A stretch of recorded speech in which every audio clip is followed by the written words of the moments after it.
They really do hate sacred tradition. They have no love for the tradition of the church.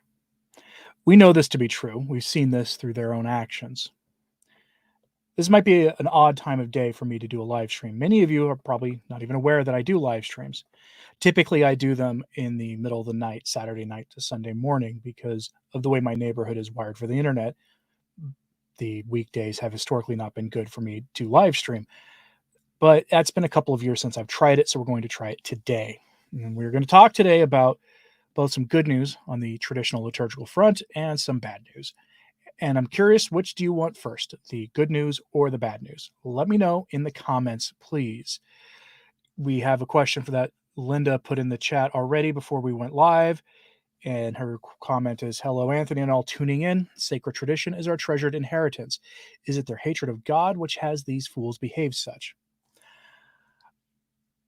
I don't know the answer to that question. And the reason I say that is many of the people we are talking about here are true believers in their liturgical revolution and in their revolution in the church more broadly.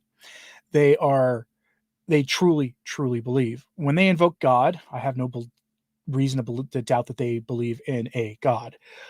The worst of them, though, I do not believe for a second share the faith with us. And it's evident by the false gospel that many of them preach. They are true believers. Many of them do believe that God has ordained them to carry on a mission for updating the church and to set aside the evils of the pre-conciliar era. Many of them look at the church as it was historically as being an evil institution. And we know this from their own rhetoric. We know that that is what they believe. They have not hidden that at all. So I'm seeing a lot of calls for the bad news first. So I will just say what we have here is a story that was shared, made aware to me by Bishop, or not by Bishop, but by Dr. Peter Kwasniewski on his Facebook and then on Twitter. He is on Twitter now, if you're not aware. He gave us this story that was shared by some actual Catholic groups based out of Europe, specifically here. The story comes from Hungary. And the story is this: an archdiocese has turned a Latin Mass parish into a restaurant. So what we have here is the story of the old Jesuit church, and my apologies to any Hungarians here. I'm going to do my best with the pronunciation.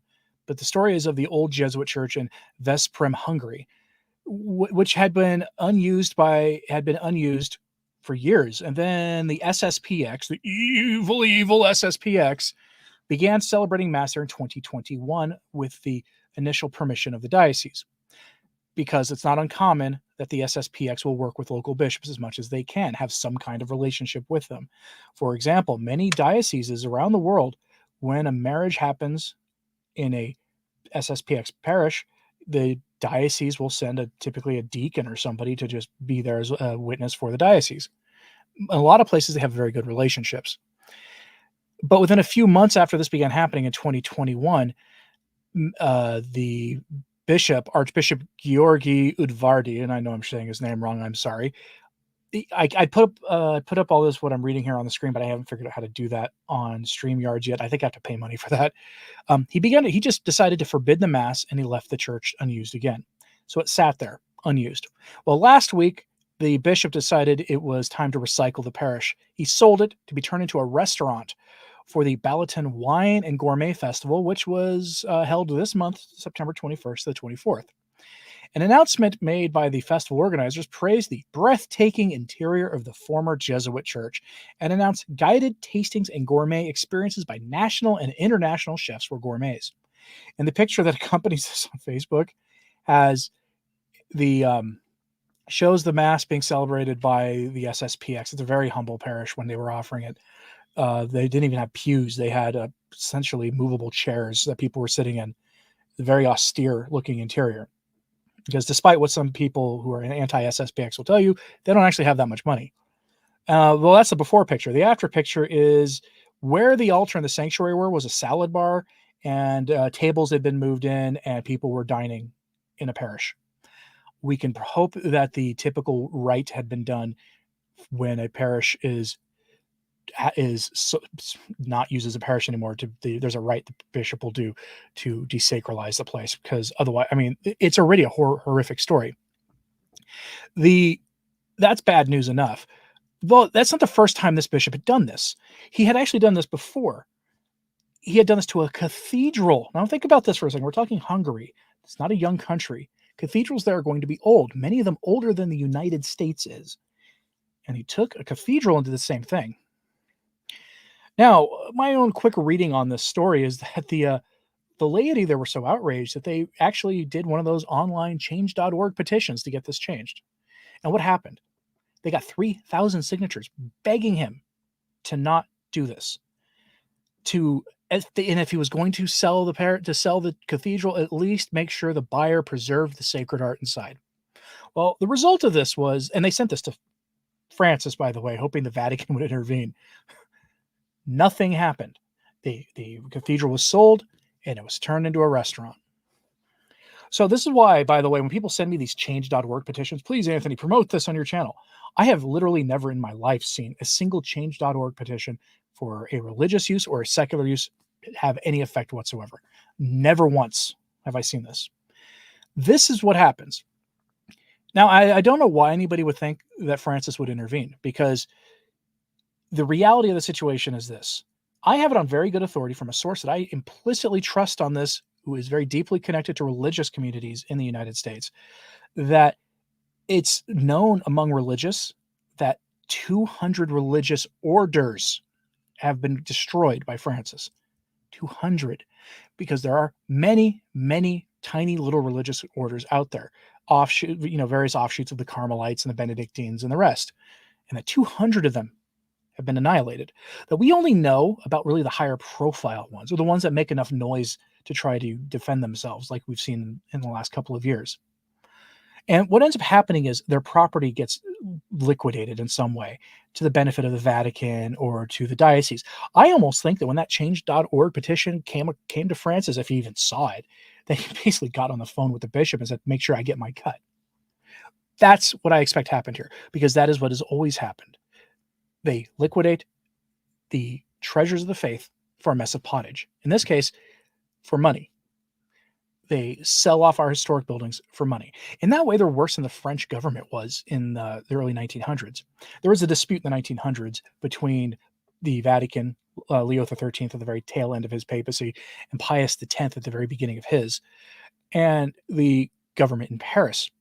Because the government in Paris, for whatever reason, had decided it was time for them to seize the assets of all of the parishes there. And seize all the church property that existed at that time and make them like national treasures, basically. And so that's why Notre Dame is a property of the French government. They're put under the care of the church. The church runs them, but they are property of the French government.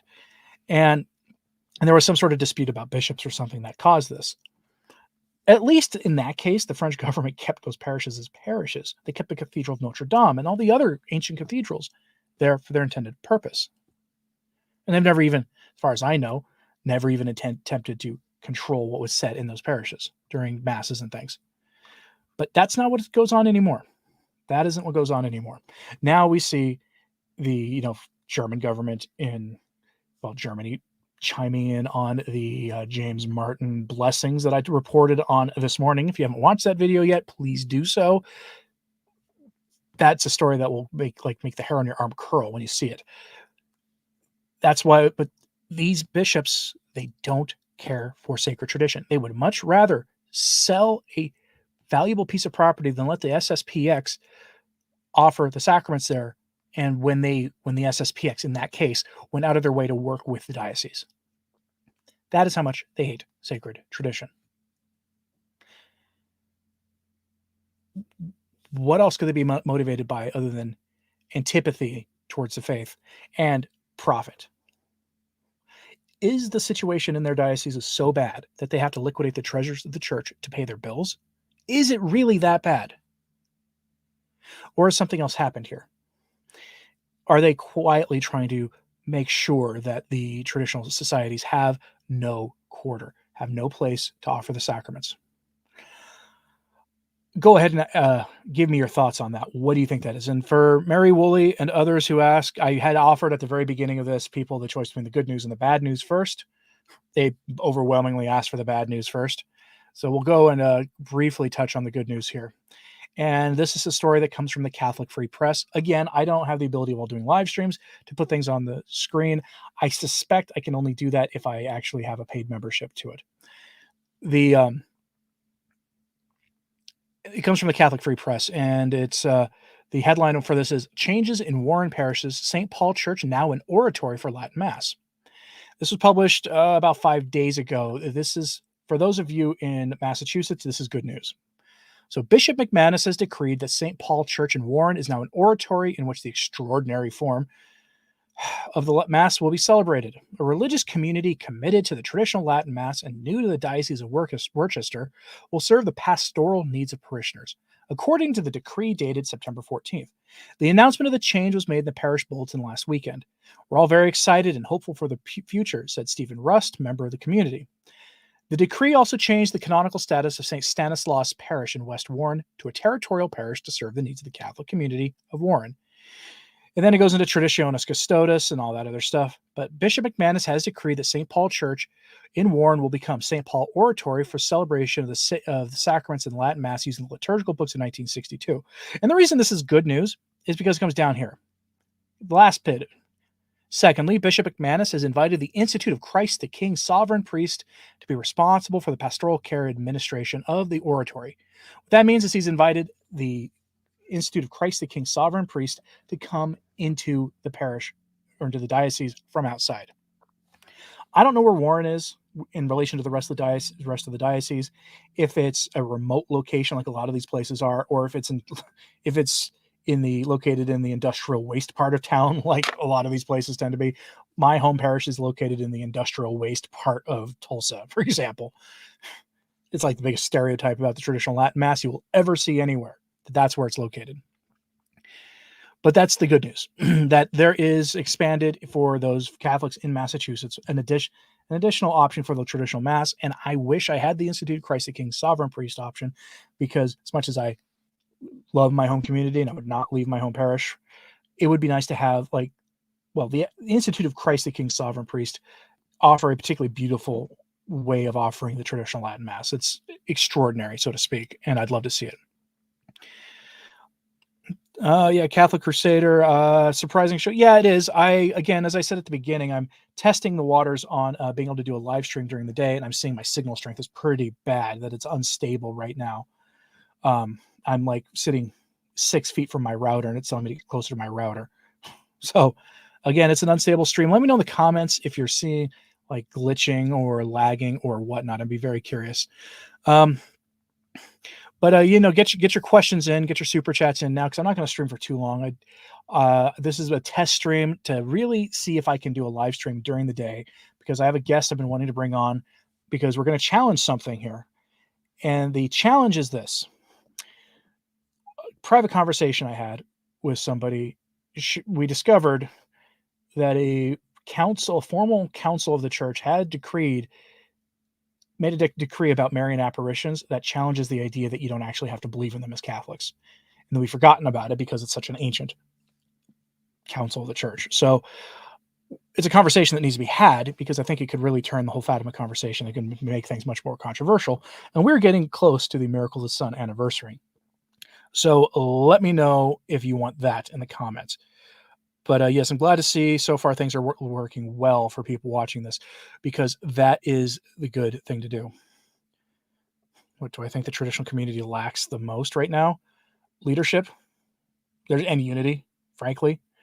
And also sort of a filter for bad actors. And I say that because there are people out there who, for whatever reason, people in the traditional world identify with and try to view positively, who want you to believe that the SSPX are the worst thing on the planet, or that if a true traditional Catholic doesn't go to Mass with the FSSP or any of that stuff, or who want you to believe that it's purely about the liturgy, and it's not. The liturgy is the expression of the faith, and it's central to it, but it's not only the liturgy. There's a lot more to it than that. There's nothing unified about it. There's so many factions now that is that it's just that there's no real unity. I almost sound like Francis, unity, unity, unity. But in the traditional world, there isn't any. We don't have leadership, lay, or in fact, what you really need is leadership from a bishop or someone who could be seen universally as leader. But you won't have that because there are people who view anybody attached to the institutional church with suspicion. And there are others who view any bishops associated who are independent or part of like the SSPX with suspicion. And so there's a lack of trust there. So that's why you're never going to have that. Let's see.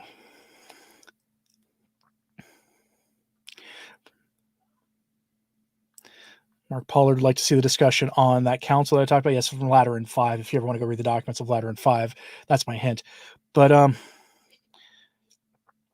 I think this would be a good time for us to have that conversation because we are now about to hit peak Fatima season, right?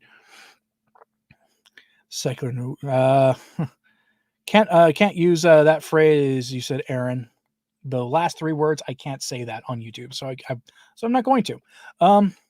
But it looks like I'm going to. I will reach out to that person here shortly and see about getting them on, because I've been in conversations with them a few months ago about it, but it didn't really work. What else? Extra ecclesia be libertas. Also, in case you weren't aware, we now have a title for Laudato Si 2. And if you really weren't aware of this, and I'm going to definitely do a video on this later, probably for next week. On October 4th, the feast of St. Francis of Assisi, the most misappropriated saint possibly of all of them, Francis will be releasing his new exhortation on creation. His follow-up to Laudato Si will be called Laudate Deum. This was published in the Vatican News website in Spanish, so I'm not going to try to read it to you here. When I do my video on it, I'll have to run it through my translation algorithm. But that's coming on the Feast of St. Francis of Assisi. And if you haven't heard my rant about St. Francis of Assisi, it's this. St. Francis of Assisi, I don't know why they turn him into the saint dedicated to preservation of creation. I don't know why they did that to him.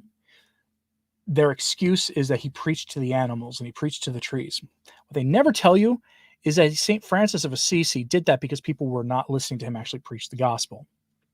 He's not the only saint to have done that either. But also, they turn him into sort of a group hug kind of saint when that was definitely not what he was. And another way they did this is that fake saying that goes around him, which is preach the gospel at all times, use words if necessary. He never said that. That phrase would have gone against everything he believed in. He was a preacher. He preached the gospel constantly. He used words. He traveled to a dangerous country to go preach the gospel to that country's leader, thinking it would earn him the red crown of the martyrs. Was kind of disappointed when it didn't. When he got the audience he looked for, and the person he preached was so impressed that he didn't convert because he couldn't, but because of what the consequences would be. He feared the earthly consequences more than the eternal. But the person he preached to was so impressed that he sent him home. God had other plans for St. Francis of Assisi. And this is going to be, and I tell you this because I want to give you the prophecy of St. Francis of Assisi, full text of it, because many of you may have heard about this in passing, but this is one of these that I've actually talked about before, but it's been a long time since I've done it, so it's time to really bring this back. Marianne Briggs asks, will traditionalists be excommunicated? I doubt it'll be formal like that. I really do.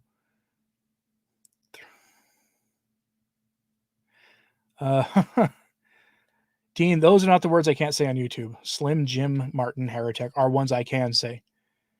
What are my thoughts on tradition family property? One of those groups, I'm not sure which, said some not nice things about me once in an article. I don't know which one it is. I don't have any thoughts about them in general. If TFP is the one in South America associated with Our Lady of the Good Event of the Purification, which a lot of people miscall Our Lady of Good Success. It's not her name. It's not what her name translates to from Spanish. It's not even close to what her name is. And the Good Event of the Purification. It does matter getting her name right. If they're the ones about it, then I'm generally fine with them. Let's see. Have I attended FSSP masses?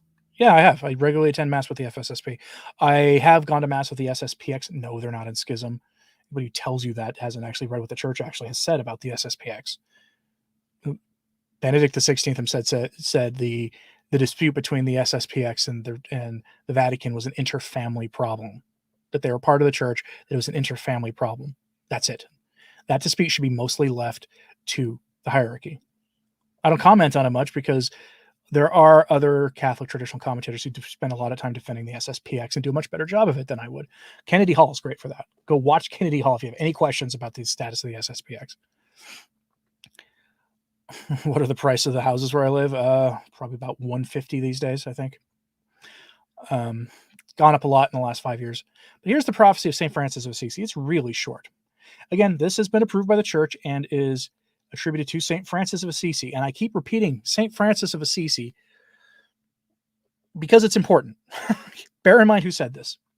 It says, the time is fast approaching in which there will be great trials and afflictions, perplexities and dissensions, both spiritual and temporal, will abound. The charity of many will grow cold, and the malice of the wicked will increase. The devils will have unusual power. The immaculate purity of our order and of others will be so much obscured that there will be very few Christians who will obey the true sovereign pontiff and the Roman Church with loyal hearts and perfect charity. At the time of this tribulation, a man, not canonically elected, will be raised to the pontificate, who by his cunning will endeavor to draw many into error and death. Then scandals will be multiplied. Our order will be divided, and many others will be entirely destroyed, because they will consent to error instead of opposing it. There will be such diversity of opinions and schisms among the people, the religious and the clergy, that except that those days were shortened, according to the words of the gospel, even the elect would be led into error, were they not specially guided, amid such great confusion, by the immense mercy of God. Then our rule and manner of life will be violently opposed by some, and terrible trials will come upon us. Those who are found faithful will receive the crown of life, but woe to those who, trusting solely in their order, shall fall into stupidity, for they will not be able to support the temptations permitted for the proving of the elect.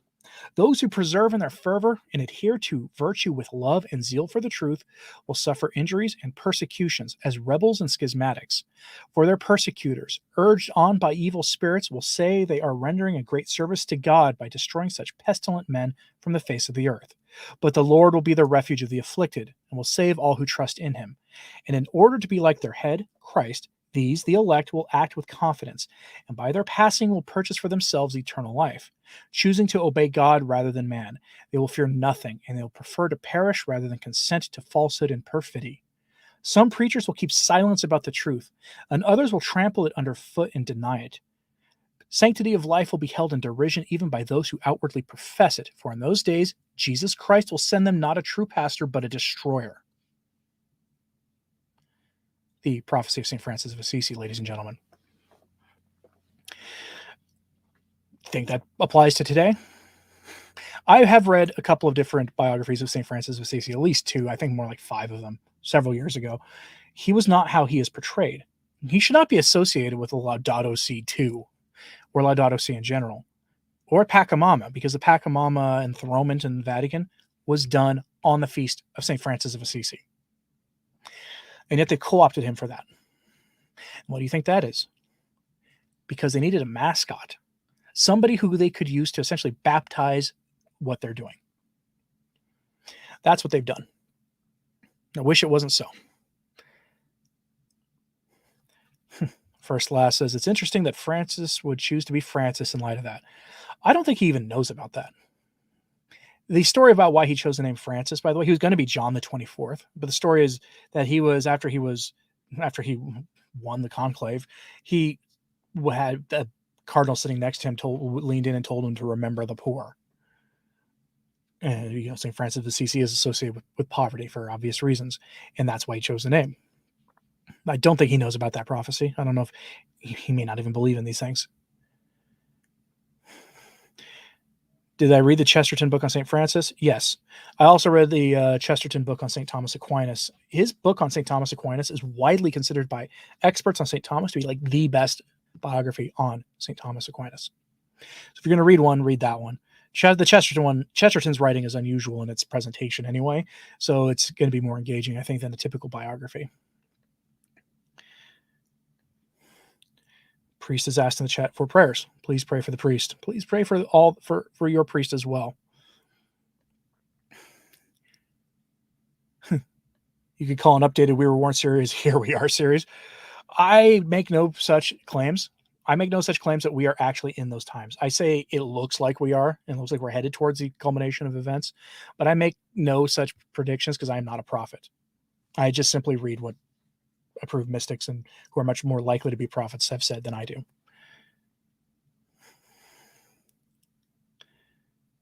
So where do I ultimately think this is going, especially spiritually? Go watch my videos on a Morse or on a Lois Erlmeyer. That's where I think we're headed. Probably by the end of the decade. That's my suspicion. And then after the events he describes play out, a rebuilding as per some of the great monarch things, which a great monarch may not be literal. It may not be actually, a regent. It may actually be a military figure who holds things together afterwards, who functionally acts as a monarch. That's, I think, where we're going to.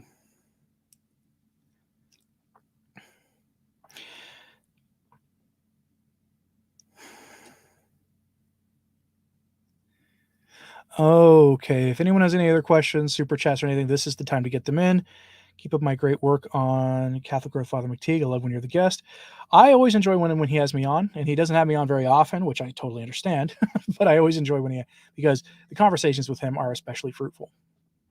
But yeah, let me know. I generally, if I'm going to have guests on, though, my own show, I want to have them be like smaller channels. I always like, back when I used to do live streams, I always like to help lift up other channels, because weirdly, when this sector of YouTube took off for Catholics, it didn't grow. It's like the same 6 channels or whatever that it's always been. I don't know why that is. Because when I've seen angry nerd channels happen, it proliferated. When a lot of the former liberals turned conservative guys from 7, 8, 9 years ago, when their channels took off, it took off. It turned but not with the Catholic side. I don't know why that is. And it could very well be, oh boy, we got an edgelord in the chat. Bye. One strike and you're out if you're going to try to lead people out of the church. But I don't know why it didn't take off. So, but for smaller channels, I will happily bring people on. This is the role for the Eastern Catholic. You should buy the book. And let's see. Trinitas and Borlorum, a companion of creeds, definitions, and declarations of the Catholic Church. I will send me an email. I will take a look to see if I can find it. Appreciate you, Miriam. I do appreciate the kind words. Christian unity is the role for the Eastern Catholic patriarchs. What's their role? I mean, they are bishops of the church. The patriarchs are. Their role is to lead. The Eastern churches have their own problems. They do. The Eastern rites, we're not talking about Eastern Orthodoxy, they do have as many problems with modernism as we have in the West. It's just not as obvious, because the documents of Vatican II rather unequivocally say that they need to preserve the liturgical heritage, even though some of them ignored that and then tried to Novus Ordo up their liturgies themselves. I don't know why they would do that when they had special protections given to them by the council. Any update on the Malachi Martin video that I planned that would prove his innocence? I don't have a video planned on that. I did a live stream with the guest who is writing a book on that, and he's trying to fundraise to it to get it all done, because getting a book published without, unless you're a multi-million-dollar author, costs millions of dollars, or could cost tens of thousands of dollars. But he has said in his Give, Send, Go fundraiser that he's going to make sure the book gets published one way or another. So, but I know enough that I don't want to give people a reason not to buy the book. But his chief accuser on issues of morality was clearly a disturbed person. Clearly, that's all I'm going to say. What traditional Catholic apps do I use? None. I don't use any. I don't use my phone for that. I know people use iBreviary and those kinds of things. I recommend, honestly, either get an ebook reader with a good traditional translation of the Bible, and you can get, you can get most of the Lives of the Saints and things on Kindle.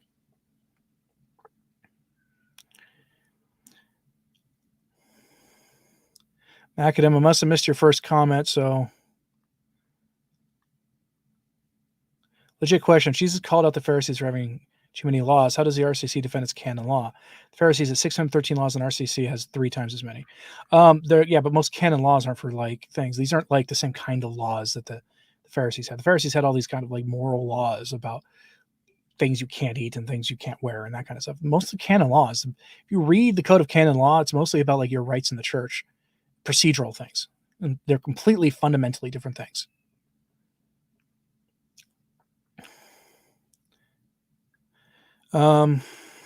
Let's see. I discerned the priesthood, and I don't have a vocation to that. And I'm married with children now, so.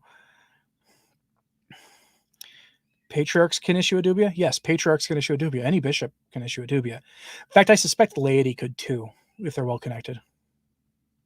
Which Bible translation do I use? For videos, I tend to use the Dewey Rames. It is the one that for English-speaking Catholics is the go-to generally for traditional Catholics. The Channeler one, which is like a little easier English, but it's still a Dewey Rames translation. For another good one I like is the Knox. Yes, a lot of people have problems with the Knox translation for like deeper theological things, but that's not what I'm using it for. What I don't like is the NAB. It's a terrible translation. Go watch the Ascent of Mount Carmel channel's series on the NAB. You will find you will not want to touch that Bible after you do it. It's like 15 videos long where he finds all these different heresies in the translations and in the footnotes. Just stay away from that one. And the Dewey Rames was the first English translation of sacred scripture. Beat the King James version by a year. The King James only people will never tell you that though. Somebody here says they like my other channel. It's called Practical Carnivore. I have a carnivore diet related channel, but lately I've been talking about ultra processed foods and how bad that stuff is. You can go check it out if you want. Yeah. I'd be careful with what I eat because like I can walk through a bakery and breathe and I'll gain 5 pounds walking through it. That's how carb sensitive I am. Let's see. Oh, look, another person trying to cause trouble in my comments.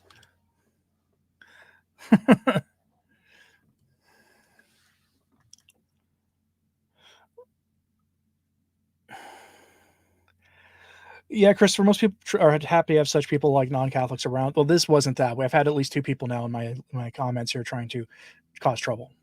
They weren't being respectful. I don't mind like non-Catholics in the comments. That's fine. Don't mind. Leading people out of the church or trying to smear the traditional priest is something I won't put up with.